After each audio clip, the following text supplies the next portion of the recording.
Hello and good evening, ladies and gentlemen. Welcome to a very special Xbox Factor podcast. Me and King David are going to be doing our review in progress, ladies and gentlemen, of Indiana Jones and the Great Circle from Machine Games.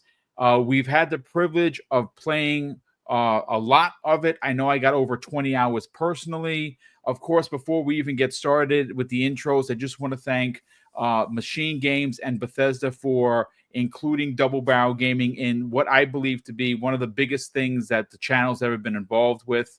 And we are incredibly grateful for your generosity and for allowing us to be a part of something so special. Indiana Jones means a lot to me personally.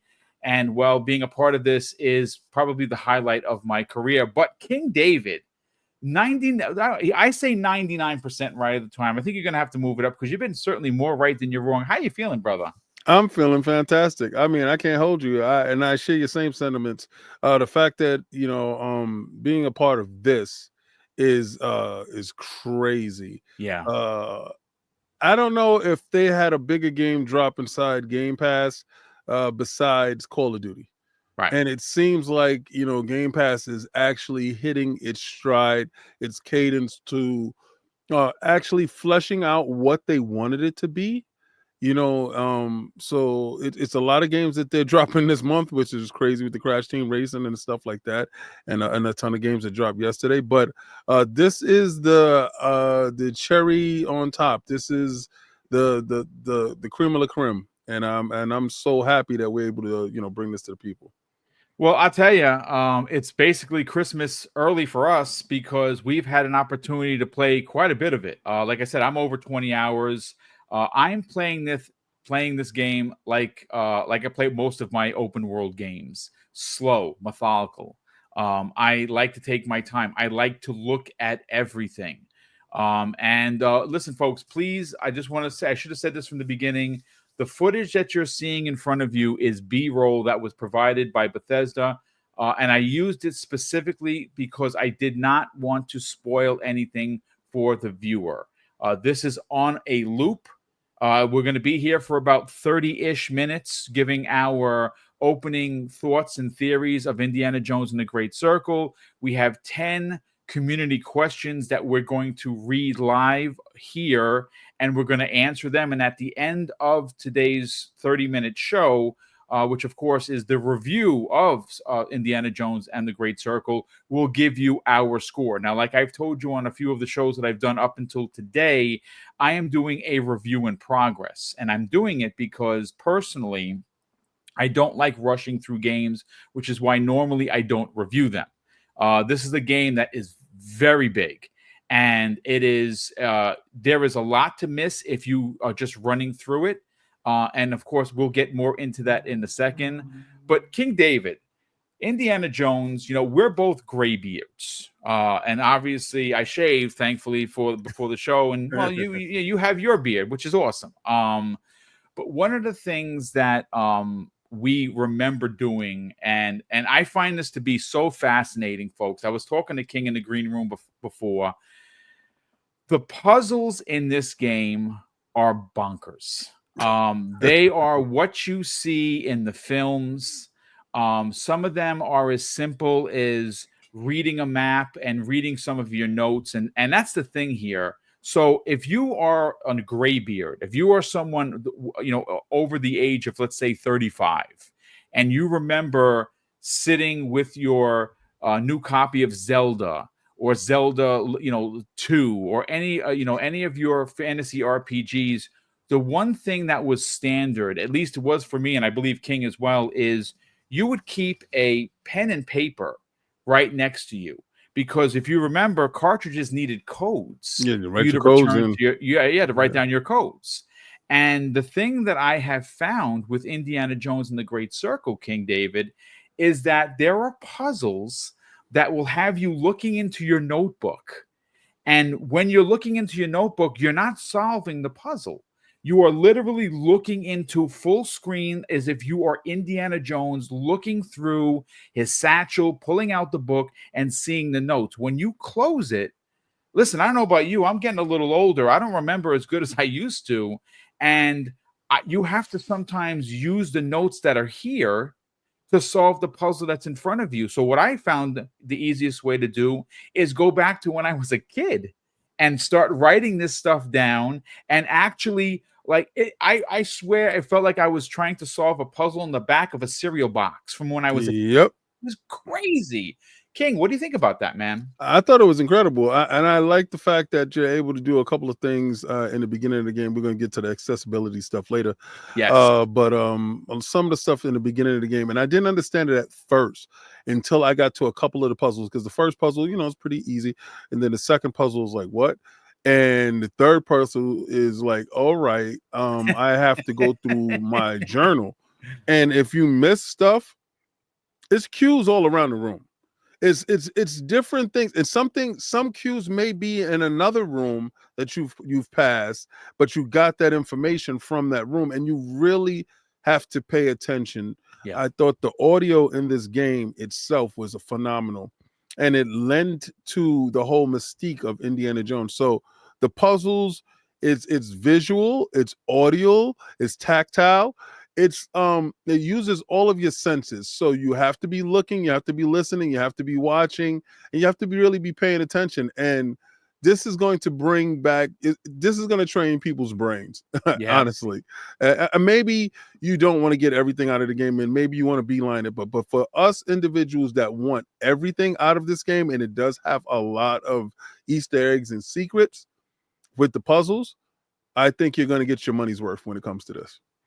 Yeah, I have to agree with that. I think that as much as you as an individual gamer put into this, you're going to receive tenfold. Yeah. I'll say this, and again, we're going to continue talking. No spoilers here, folks. Zero spoilers. But King, without spoiling anything, the first 20 minutes of this game is legendary territory. Oh, yes. It is everything I'm getting goosebumps like a nerd. And I'm telling you, folks, you're in for a real treat here. Graphically, look, King, you and I, we were talking about the graphics specifically. It's stunning. Now, Yeah. mind you, I'm playing on a Series X. I don't have a rig PC, and it looks absolutely phenomenal. I mean, the cutscenes are movie like. And again, just watch what you see on the screen here, folks. This is the game. There's no highlights. There's no bamboozleness of it all. This is what the game is, and this game hits on so many marks, King. You mentioned audio. Well, yes. If I may make a suggestion to anyone that really wants to get your worth out of this game, please play this with headphones. Yep. Please, please put on a pair of headphones and play this game because you will thank us for that suggestion. You hear things in the background when you're going through the board that you will miss if you're just listening through your TV speakers. Even if, like, I even have, like a nice sound bar, and I have all the bells and whistles when it comes to the TV. I have the Q Symphony where the back speakers are working, the front speakers are working, and it's nothing like listening to it through the audio, through headphones. And the score. Now, if you are a fan of Indiana Jones, you understand that music plays a huge part in this. And even though this is not John Williams, from obviously, Indiana Jones 1, 2, and 3, this is heavily inspired, King. And that's another thing. The music it's like you're playing a movie. I don't know what else to say, Yep. King. What are your thoughts on that? They captured the atmosphere of Indiana Jones perfectly. Like, Yeah. I was concerned with the atmosphere. I was concerned with the mood. I was concerned with the gravitas and the feel of Indiana Jones, because Indiana Jones movies feel very weighted in reality. You're not going to get like a Michael Bay type of thing when it comes to Indiana Jones, but you are going to get a Steven Spielberg experience when it comes to Indiana Jones.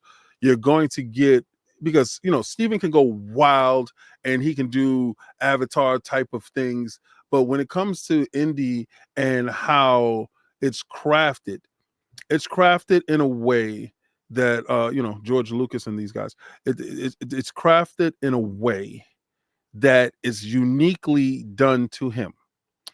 It opened up the archaeology standpoint when you wanted to be an archaeologist, you wanted to be going to Giza, you wanted to go to these far off lands and like Istanbul and stuff like that. You were intrigued by the worlds that Indiana Jones presented to you, and these are real life places that you can actually go to, and fictional in his sense, but real life to us, where these places truly existed. And I think because of Indiana Jones, it sparked that archaeologist in all of us. So the game captures that mood. It captures that exploration. It captures that cinematic feel. I think the game runs at 30 frames per second. No, it's 60. It's 60. Okay. Yeah, it is Because 60. I know the cutscenes has to be 30 and the game has to be 60, because the cutscenes. Well, do you play in widescreen mode? And that goes into accessibility. We'll talk about that later again. Yeah, no, I play it exactly how it was set up. So the whole screen is like I know what you're talking about, where you can play it in Right. letterbox. Yes, I did that. I did not do that. I look, I'm gonna be honest with you. I have a big screen, Yeah. and I always feel that it's a waste of my screen if the whole picture is not on that The screen. the wildest thing about it is this: when you have full screen mode, it's really cropped. It seriously is. But the 16:9 mode feels like IMAX. Yeah. The view that you have on the sides are insane, and the vistas, it just pops better. And I said, wow, they gave an artistic choice, and they said they're going to leave it up to the individuals to actually choose. The level of choice Yes. in this game is second to none, Yeah. because it's certain things that I guess we'll talk about it later. Like I said, we keep telling you that, but it's certain things that is left up to you to decide if this is how you want to do it, or if this is how you want to do it. Do you want this type of experience, or do you want this type of experience? And I feel that level of choice will make it easy for everyone. Every last person can enjoy this game, from a preteen to a gray beard like myself, can actually take time and play it. And if you don't have that much time, you can actually just tailor it to your gaming time that you do have to play it. Yeah. But the feel and the audio is completely Indiana Jones. If you can see on the screen right here, we're going to the pyramids, the Great Pyramids. These are sections at the Great Pyramids where they do still do excavation, and it's closed off to the public. But those valleys in which they're doing archaeology, those valleys still exist. Now I know this is set piece, as you see the steam train, the coal train, it's a set piece in a period time, but these places still exist, and those things still do resonate with people that go there on a day-to-day basis as far as the tourist goes.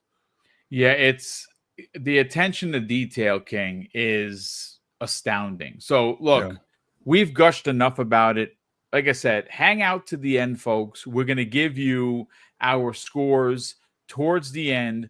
But what we want to do now is we want to read the community questions. And I was able to snag 10 of them. So thank you to everyone that reached out and gave us a question. And King, the first one here, I think we actually we'll cover this because we actually made a mention of it. Comes the way of Master BKB Lubu, and he asks about the difficulty options. How many and how hard hitting is the highest? And what's interesting here, King, is that there are two types of difficulties that you can either wrench all the way up, or you can, fit to your just like a shoe, fit your size perfectly. What am I talking about? Well, there is a difficulty level for the puzzles. And if you want to make them as hard where you're banging your head against your TV, you can do that. So what's separate from that, King, and I think this gets to the accessibility, and we do have an accessibility question, which I'll read to you and I'll let you take in a second. But there is the gameplay difficulty that is separate from the actual puzzle difficulty. I think, King, this is brilliant. Yep. It changes the way that you approach the game. Having the difficulty settings in like, let's say you want to have it casual when it comes to story and the AI and the people in the world attacking you, but you want your puzzles, harder, or Right. vice versa. You're able to tailor it to, let's say, yo, you only have 2 hours. I got to have a light experience right now so I can make it as further as possible. Or today I got 5 hours. Let me have it, a heavier experience that I want to play. It is tailored to your gaming sensibilities. This isn't something that you got to do it this way and it can be only done one way, or you just have the small, medium, and large type options. No, Yes. this is a Burger King type of experience. This is have it your way. And I truly think that's incredible when it's going to change the way video games is looked at. Now, I did not see what is it? Performance mode and graphics mode. Those things weren't available. Now, I know playing on the PC, you have different options, you have sliders and stuff like that. But on console, and I was playing on my Series X, I didn't play on my Series S. I did not see those options available. Now, I'm not going to say that they're not available because the game does go live on the 6th, and then it goes live on the 9th for everybody else. Those people that got the big bundle, Yep. you get it on the 6th, and then on the 9th for everyone else inside Game Pass, or if you purchase it from the store.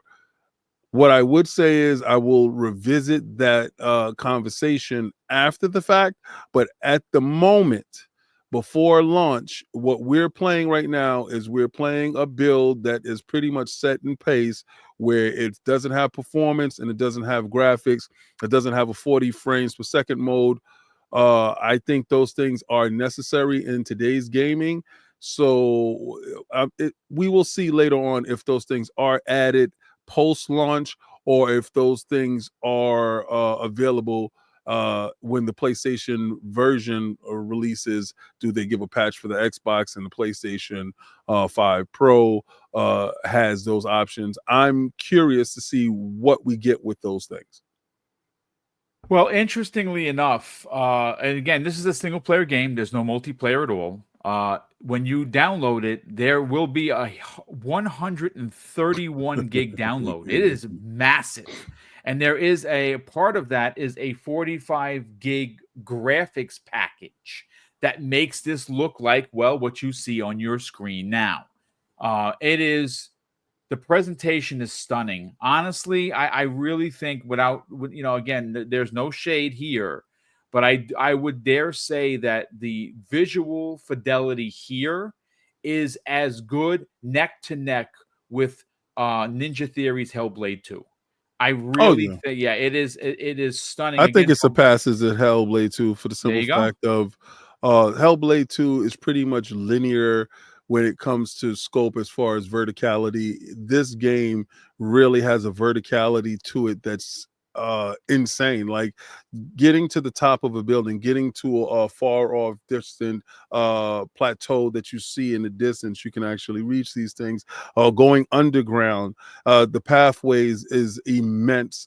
Two Yep. games, totally two different games. If it literally only had to worry about that one level, plane level, that Hellblade had to worry about, I think this game would be real. Be honest with you, I think they will have real people walking around in the real world. But again, to dispel disbelief, everything that's available to you, yes, graphically by far is probably one of Xbox's most impressive games. Yeah, I absolutely agree. So listen, let's get to the second question, and I'm going to hand this one off to you because Cerebral Paul, our very good friend, says he would like us to discuss the accessibility, the options. He says on paper they look really, really good. Now you touched on it about the sound. We've already talked about the difficulty. He's obviously not going to be able to see it until tomorrow when it officially goes live, according to his question. But There is a wide range of accessibility of availability for you as the gamer. There's all types of color modes. There's motion blur you can turn on and off. You can change the color of the characters when through their aura. There is a ton of things you can do, and I would dare say, King, that it's an arm's length worth of accessibility. I think that the way they approached it, they wanted to leave no stone unturned. Yes, that's exactly how it feels. And I think they hit their mark. I think this is probably Machine Game's most accessible game that they put out to date, and I think that was due to the license and the fact that they want to make sure that it reaches a broad audience because from the sponsorships with IHOP and other sponsorships that are on deck with this, it's being shown across movie theaters all across the world. This game is getting the attention and the eyes that is necessary, and I understand why choices was made where the game is being able to be accessed at. So from that aspect of it alone, accessibility is second to none right now. The Yeah, only thing, like I said, the limitation so far is the performance mode and the graphics mode. That's the only thing. Everything else is incredible. nice. Now, listen, this comes the way of Creative Monster. He asked actually 3 questions, one of which I'm going to hold off on until we get to another Twitter member, because they literally are, run parallel with each other. He wanted to know, does it run at 60 frames per second? And the answer is yes, it does. I can tell you that I have had no clipping. I have had no slowdown. I've had no, any graphical weirdness with holding weapons and anything of that nature, swinging. Now, the only one thing that I have seen, and so far it's what I took a little bit of a couple of like singular points off of, is you can get into disguises. You can find them. Some of them are given to you. They allow you access into areas that you normally can't, that you would have to sneak or find a back way into. And the only graphical weirdness that I saw is there is an outfit, and again, this is not really spoil territory, because it's given to you like almost from the first level of the game. You dress up as a priest, and some of the climbing instances where it goes into a third person, uh it looked a little too oversized, like Yeah. it was a bit out of place. But that was only in a few instances. That was not for every climbing instant, just a few that I noticed it in. And I mean, listen, I hope that so far we're answering your questions, but he has another question, King, and I want to give this to you because you're an old school cat like me. He says, I know there's going to be stealth, but how does that affect the action and the combat? Okay. There's parts in this game where you get to use your gun. Yes. I find it better sneaking and using my whip to Yep. distract or throw objects. So there's objects all around the board that you can interact with, all types of objects. So you can actually go to stealth mode and knock people out, grab people up. And there's different books that you gain within the game that give you different abilities and different perks, if you will. So these are active perks. Like if you're playing a game like a Fallout, that you have an active perk that's active, that's all on all the time. And you know how when you go on Fallout, you pick up a different perk here and there. It's the same concept.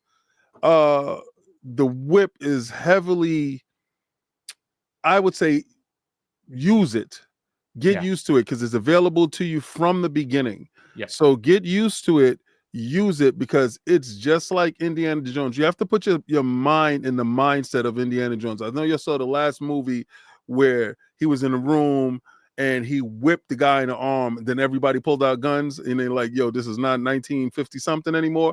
That type of thing. It's like that, but this is 1950 something. All right, so use your whip. It yanks guns out of people's hand. It depends on where you hit the people to certain things, but also patience is a virtue in this game. Yeah. If you wait, there's a certain pattern that the AI would take to go around a room, to go down a hallway. It's going to take you back to how you were playing Metal Gear in the beginning.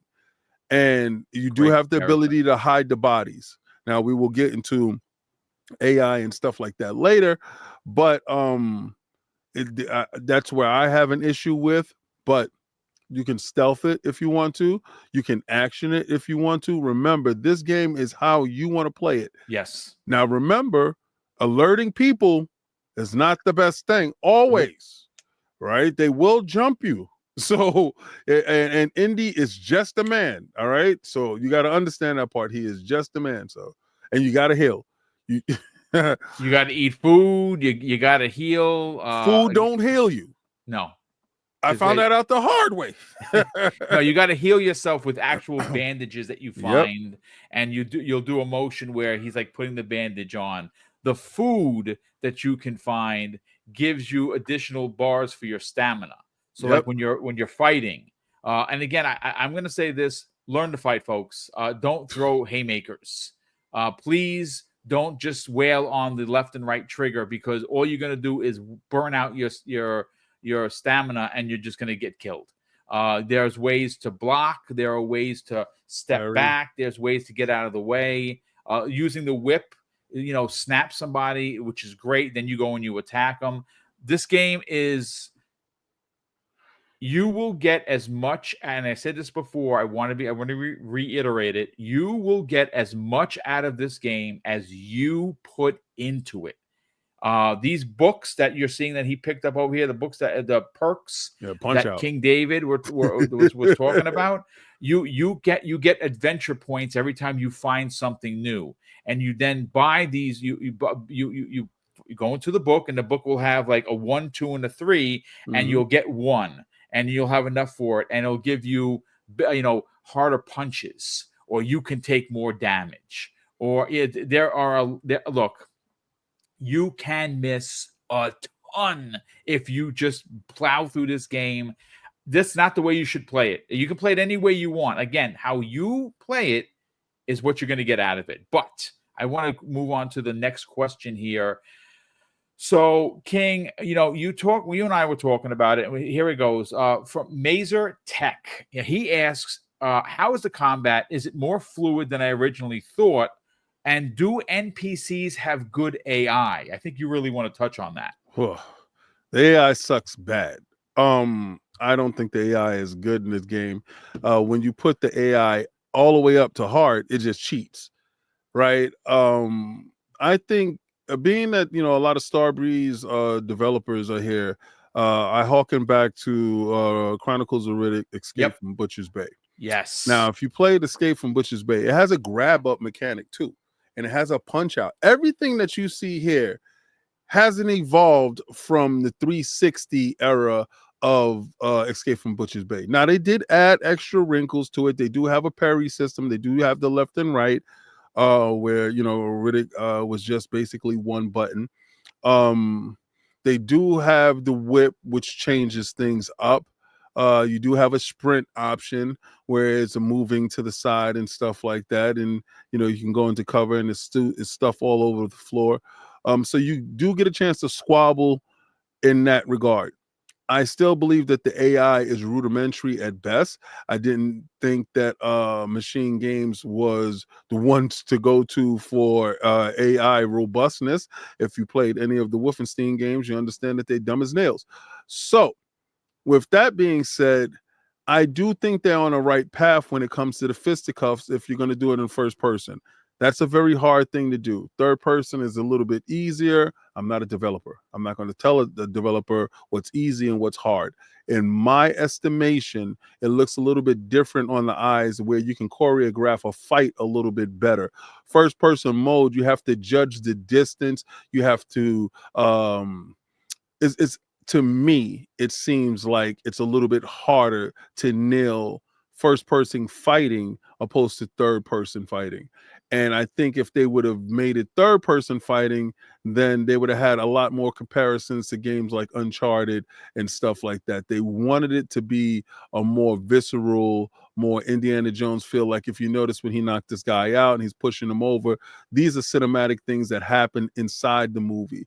So I understand what they were going for. Do I think they actually hit the mark with the AI? Absolutely not. Do I think they hit the mark with the fisticuffs and stuff like that? I'm 17 to 18 hours into the game, so I'm not that far along to give a greater assessment, but I'm told that you do get a larger palette of punching capabilities, like Boom said. You got to find these books. You got to use your adventure points. You have to uh, do these things in order to flesh out the character. Everybody's in the Indiana Jones is not going to be the same Indiana Jones across the board at the end of the game. It depends on how much exploration you put in the game to get the most out of your Indiana Jones, opposed to somebody that beelines it and miss a ton of books and don't use Yes. their adventure points and stuff like that. So your adventure is going to be a little bit different than someone else's adventure. So I guess to answer your question, AI sucks. Adventure and boxing and stuff like that, fighting system is really up to you if you put in the time. If you Yes. put in the time, you will find what is worth out of that aspect of it. Yeah, I agree. I think that if you again, there is a fighting system here. You can button mash if you want. You're not gonna. It's not gonna work. You're just. It's not gonna work. It really isn't. You have to take your time. You're not fighting 16 people at once, unless of course you use You your gun. shoot Like that gun. I have. Listen, I have almost over 20 hours into it. I have not fired my sidearm once. I'm to the point where I have so many bullets that I can't pick up anymore. And I just don't find the need to have to shoot anybody. I have not come across now. I again, there's no spoilers here. But I if you do use that firearm, they're gonna come for you. And if you don't knock out the guy with the whistle and he starts whistling, The it's gonna be snitch. Nazi central. That's all I'm gonna say. So yeah, you this is a thinking man's game. It really is. Yes, it is an action adventure game. Yes, it's in first person. But I will tell you this, I've said it before, and someone had actually had made mention of it. In fact, I'm gonna read his question. Um, Ace 352 asks, will there be post-launch support? And the answer to that simply is yes. Yeah. There is DLC plan that's going to be an entire new story arc for Indiana Jones, that when you buy the $30 upgrade, you do get that as part of your package. You will be able to buy it separately if you're only playing through Game Pass, and it does come with the $100 edition. So if you buy the $100 edition, you get the story DLC that's going to be happening next year. If you buy the $30 upgrade, you get it. If you play through just Game Pass, you'll have to buy that separately. His other question is the game better than any of the Wolfenstein games? And this is a bit of a tricky one because it's not Castle Wolfenstein.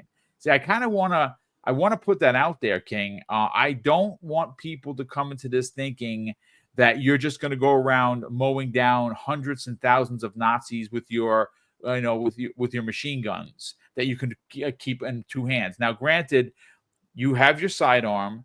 There are multiple guns you can find, and if you knock Mm-hmm. out somebody with a gun, you can use that gun. Obviously, it has limited amount of ammunition, and I've picked up plenty of machine guns. I just throw them away. I didn't want to use them. I'm actually trying to beat the game without firing a single round. I don't know if I'm going to be able to do that, but that's what I'm going to try and do. In Indiana Jones, has he shot people? Sure, he has shot plenty of people, but this is not, King, a Wolfenstein game. Anything you want to add to Nope. that? Well, the fact of the matter is, I think this is the most unlike anything Machine Games has put out. Yes. And as far as recent history, okay, I'm not going to sit here and tell you I know everything offhand, everything that they put out. I think Youngbloods was the departure, Yep. or from the initial a formula of the new Wolfenstein, the new order. Um, this is not that. This is I thought it was going to be a linear experience like that game, like those games where it's small branching paths.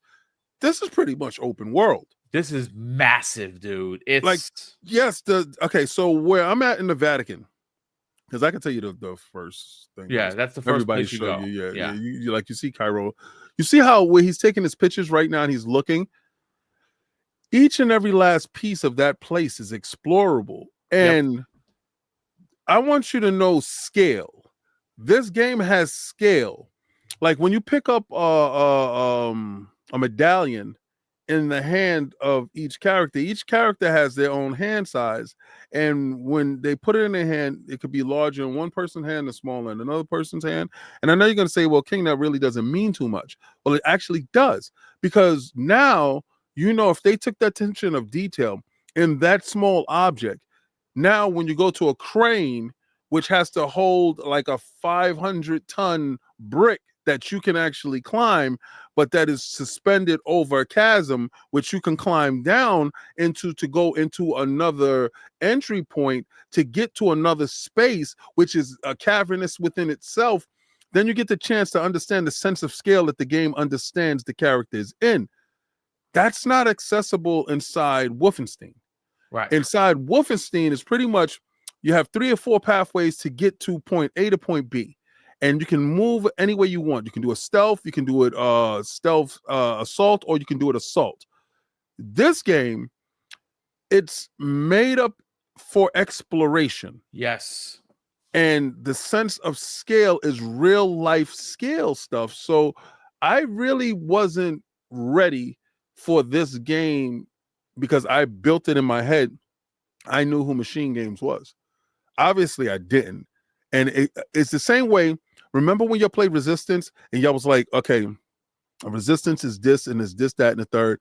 And then Guerrilla Games, well, no, who Resistance was Sucker Punch, right? Insomniac Games. Yeah. Insomniac. Yeah. No, Guerrilla Games did Killzone. Killzone. Remember when you Yes. played Killzone? And you thought, well, Guerrilla Games is going to do something different, and they did Horizon. It's that same Yes. level of, oh Great my god, comparison, dude. Yes. I didn't know they can do this, right? So again, we got to stop pigeonholing developers into one genre or Yep. one way to make a game. Maybe their game design was fit for that, but they showed they were more than up to the task. This game is completely different, and no, it's not the same. That is a great comparison, brother. That is a great, great point. We have another question here. So a couple of people asked the same question. So I wanna cover it. Let's see. So Freddie Fox had asked specifically about the graphical pack. That's the 45 gigs that I told you about that goes into the total of 131.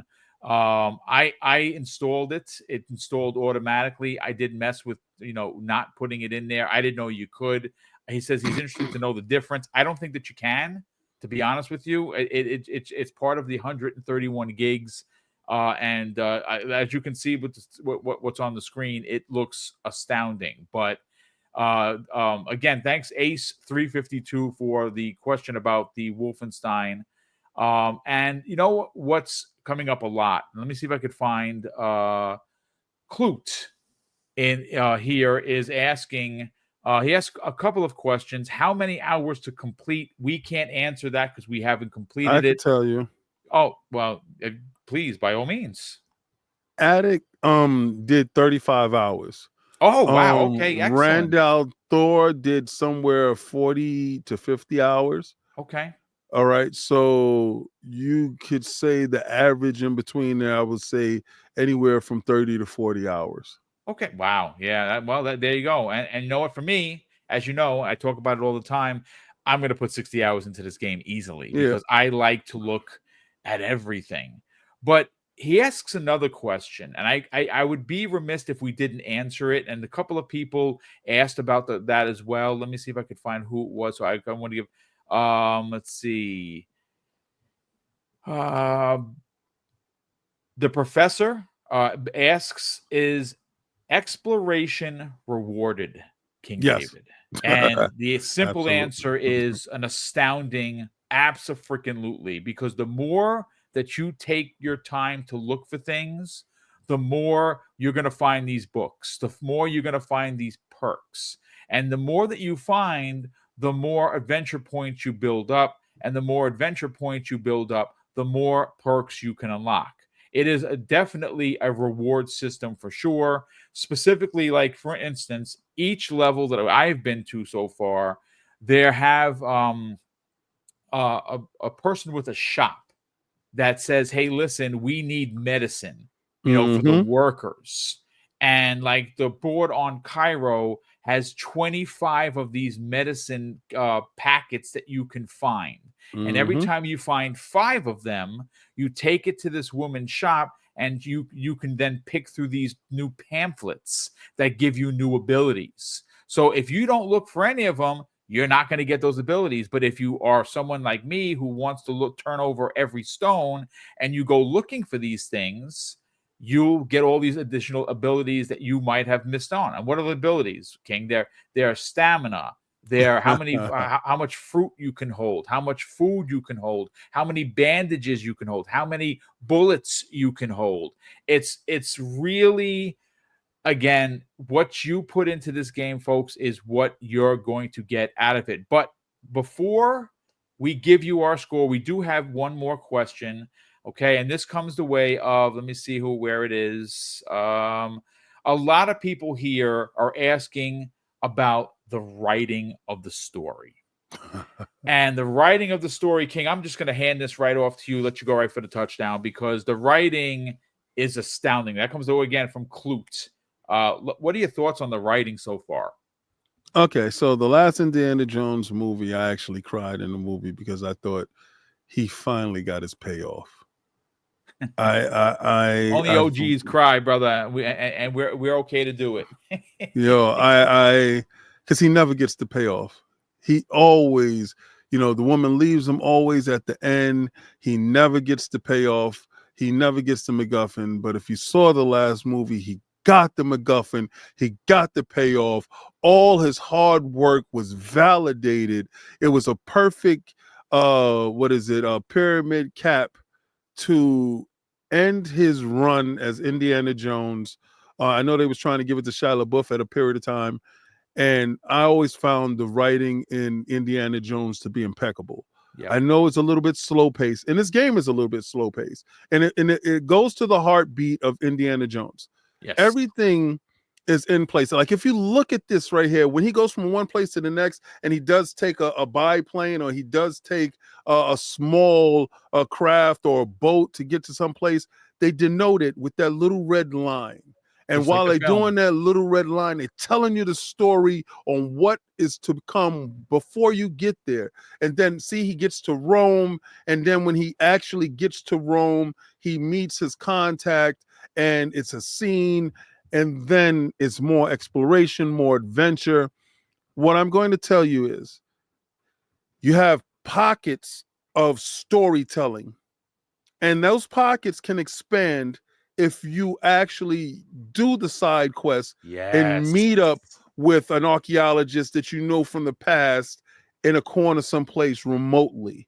Or if you do meet the nun that you have to do her side quest. Or if you Yes. do want to get part of the fight club and you do get the gear to get inside the fight club.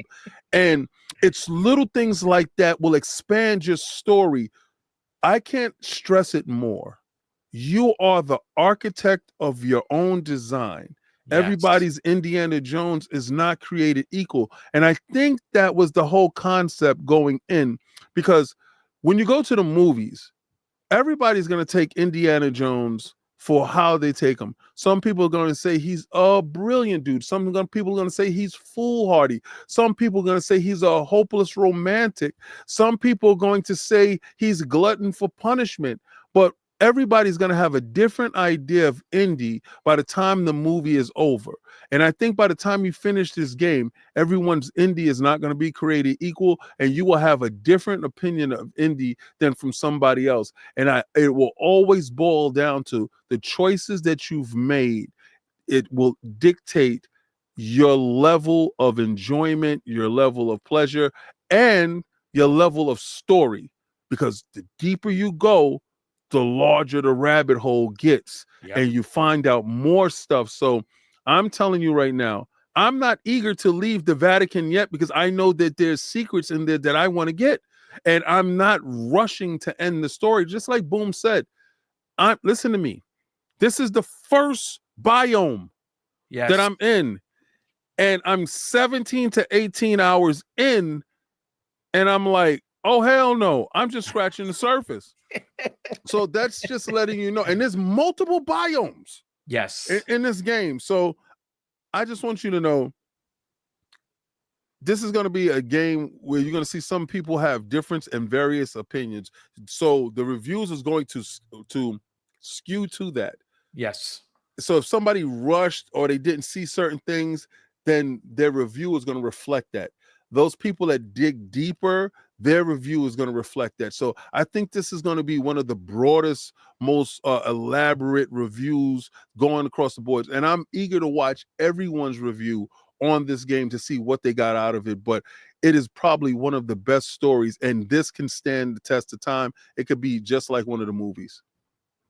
Great way to put it, and I absolutely agree. I think that so far, what I've gotten out of it, some of the side missions that he's talking about, and I'm smiling like a big kid because I, Every I time I know say it, I yeah. was there. I've done those missions, and you know what's bugged out is you could, if you're not looking, miss so much. Like put again, if you're playing this game for being an Indiana Jones fan, you owe it to yourself to look at everything. Read everything. Everything that you could pick up and put into that book that you collect, read it. If you again, keep a pen and paper, go old school, go old the 8-bit Zelda old school like me. This thing is filled. I got hieroglyphics in there that I'm just drawing. And Joseph's like, what is that? I'm like, that's for the game. And she just smiles because I'm having such an amazing time going back to when I was a kid, writing down codes to be able to save my game, or like when I played Zelda. It is great, and the story is everything an Indiana Jones fan would want. The humor is there, the Yes. action is there, the suspense is there, the sneaking around is amazing. It's an astounding game, and I applaud Machine Games for making this game feel so much like a film that it's almost at times indistinguishable if you are a fan of Indiana Jones. But listen, we're here over 45 minutes. We're going to give you our scores, and then we're going to do the outro and get everyone out. I do want to thank everyone that took the time to write in. I read everyone's question that I was able to get before we recorded this, and thank you so much for being a part of this. Anyone that's going to watch this later on this evening, this will be live at 7:30 p.m. I'm kind of going to get out of the way of everybody who's going to be going live at 7, and this is going to be an instant premiere.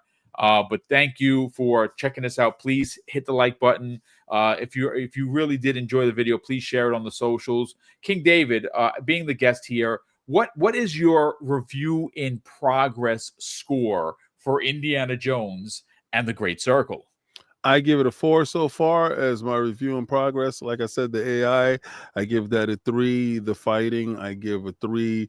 Graphics, I give a 5. Audio, I give a 5. And fun factor and exploration, I give a 5. So that brings my score down to a 4 at the moment. Things can change and most likely will change over a period of time as I get more robust into the game. But at this present moment, is a solid 4, and it's everything that I hope for. And that's on a scale of 1 to 5. Right. So yeah, I'm glad you made that mention of that. So out of 5 stars, he's giving it a rock solid 4. I'm going to go with the number system and I had the number in mind since I started playing. And again, I'm 25 hours in. I'm in the second biome. I believe there are 3 additional biomes. Now, mind you, I have over 25 hours, and I just got to Cairo. I've been in Cairo for about 2 hours. So I spent over 20 hours in the Vatican. And the reason why I stayed there is exactly what King David said. I missed I had 3 missions I did not get to. I'm very angry at myself, but I missed them, and I'm gonna play through this game again. There's no doubt about it. But yeah, I wound up missing 3 side missions, and it's just, look, I am really enjoying myself. Again, please take your time if you really want the most out of this game. For me personally, right now, for my review in progress, it is a solid 9 out of 10. I do agree that the AI could be better. That is for sure. But I am astounded with the combat because I do have quite a few other moves that I was able to, level up, and it Mhm. makes my fighting experience much better. There is a parry, there is a step back. I'm finding myself not even getting hit at times because I'm patient. So the music and the story and the sound, all high marks. The graphics are literally everything you would want for this time in a generation. And like I said, you can just see the screen in front of you. The character models are just astounding looking. So for me, it is a solid, right now, 9 out of 10. Thank you so much for checking out this review. Well, it's not a live stream, but it is definitely a review stream. King and I definitely appreciate you taking the time to hang out with us for 50 plus minutes. And of course, I want to thank once again Bethesda and Machine Games for allowing both King David and all of the lords and myself to be a part of something so special, so big. And it is a really big deal for our channels to be a part of the release and review of Indiana Jones and the Great Circle. And of course, like I do on every show, I'm going to close out with something that's incredibly important to me. Hopefully one day it'll be important to you. And that's something that my dad taught us when we were kids. And he would say, Craig, treat others how you want to be treated. And also, it doesn't cost anything to be nice. You live by those rules, son. I can guarantee you're going to have an awesome day. So take care, everyone. And we'll see you in Indiana Jones.